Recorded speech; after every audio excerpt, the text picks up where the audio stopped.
আসসালামু আলাইকুম। আজ আমি আপনাদের জন্য আরবি ভাষা শেখার আরেকটি নতুন ভিডিও নিয়ে হাজির হয়েছি। আজকের ভিডিওটি অনেক গুরুত্বপূর্ণ।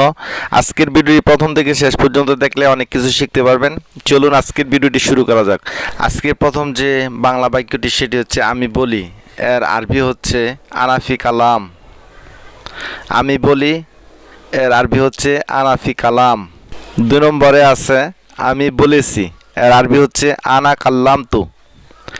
আমি বলেছি, এর আরবি হচ্ছে আনা কাল্লাম তু। তুমি বলো, এর আরবি হচ্ছে ইনতাগুল বা বলতে পারেন আন্তাগুল। তুমি বলো, এর আরবি হচ্ছে ইনতাগুল বা এটাও বলতে পারেন আন্তাগুল। তোমরা বলো, এর আরবি হচ্ছে আন্তুমগুল। তোমরা বলো, এর আরবি হচ্ছে আন্তুমগুল। সে বলে, এর আরবি হচ্ছে হুয়াগুল বা বলতে পারেন হুয়াফিগুল। সে বলে, এর আরবি হচ্ছে হুয়াগুল বা হুয়াফিগুল। সে বলল, এর আরবি হচ্ছে হুয়াফি কাল্লামনি। সে বলল, এর আরবি হচ্ছে হুয়াফি কাল্লামনি। সে বলেছিল, এর আরবি হচ্ছে হুয়াফি কাল্লামতু। সে বলেছিল, এর আরবি হচ্ছে হুয়াফি কাল্লামতু। আমি যাব, এর আরবি হচ্ছে আনা রহ। আমরা যাব, এর আরবি হচ্ছে নাহনু রহ। তুমি যাও বা আপনি যান, এর আরবি হচ্ছে ইনতা রহ বা ইনতি রহ। যদি মহিলা হয় তাহলে বলতে হবে ইনতি রহ। তোমরা যাও, এর আরবি হচ্ছে আন্তুম রহ। তোমরা যাও, এর আরবি হচ্ছে আন্তুম রহ।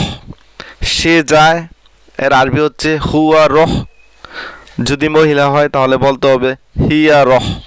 বন্ধুরা, এই শব্দগুলো বা এই সেন্টেন্সগুলো গ্রামাটিক্যাল অনুযায়ী বা গ্রামার অনুযায়ী না হলেও আমরা বাস্তব ক্ষেত্রে দৈনন্দিন জীবনে যে কথা বলে থাকি সেগুলাতে বললে অবশ্যই একজন আরেকজন বুঝবে।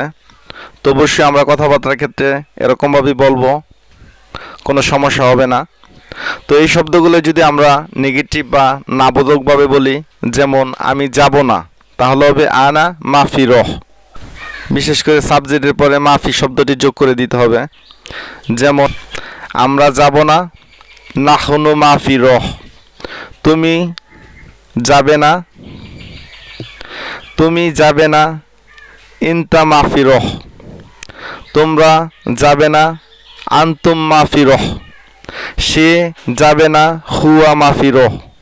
আমি যাব না, এর আরবি আনা মাফি রহ। এই বাক্যটা অন্যভাবে বলতে পারেন, যেমন আনা মাই র অথবা আনা লাত র। আনা লাত র।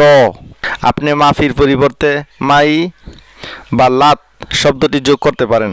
তাহলেও যে কোনো শব্দ পজিটিভ থেকে নেগেটিভ হয়ে যাবে, অর্থাৎ নাবোধক হয়ে যাবে।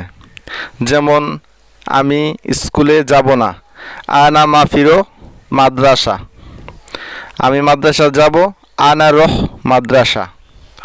তো আপনি এইভাবে বলতে পারেন আনা লাফ রহ মাদ্রাসা, আনা মাই রহ মাদ্রাসা। তো বন্ধুরা, ভিডিওটি আজ এই পর্যন্তই। এই ভিডিওটি অবশ্যই গ্রামাটিক্যাল অনুযায়ী ফলো করা হয় নাই, তবে দৈনন্দিন জীবনে কথাবার্তার ক্ষেত্রে এগুলো অবশ্যই কাজে লাগবে।